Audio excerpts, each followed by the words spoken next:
Hello, అందరూ ఎలా ఉన్నారండి? బాగున్నారని కోరుకుంటున్నాను. ఈ సీజన్లో చిక్కుడుకాయ ఎక్కువ దొరుకుతుంది కదండి.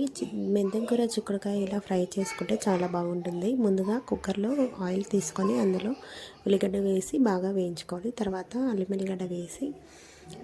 ఎల్లిగడ్డ అండ్ పసుపు వేసి వేయించుకోవాలి. తర్వాత మెంతం కూర వేసి పచ్చివాసన పోయేంత వరకు వేయించుకోవాలి.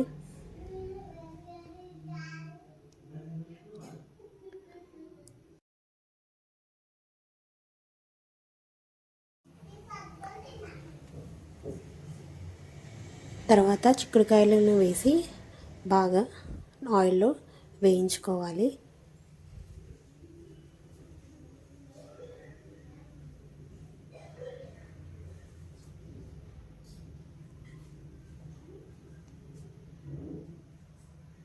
వేయించుకున్న చిక్కుడుకాయ మెంతం కూరలో కొద్దిగా కారం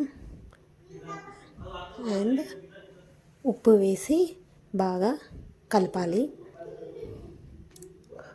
అది ముక్కలు పట్టేంత వరకు కొద్దిగా కలిపి మగ్గనివ్వాలి.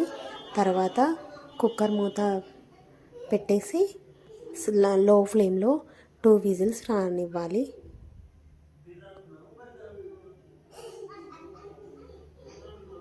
తర్వాత మూత తీసి చూస్తే చాలా ఫ్రై అవుతుందండి.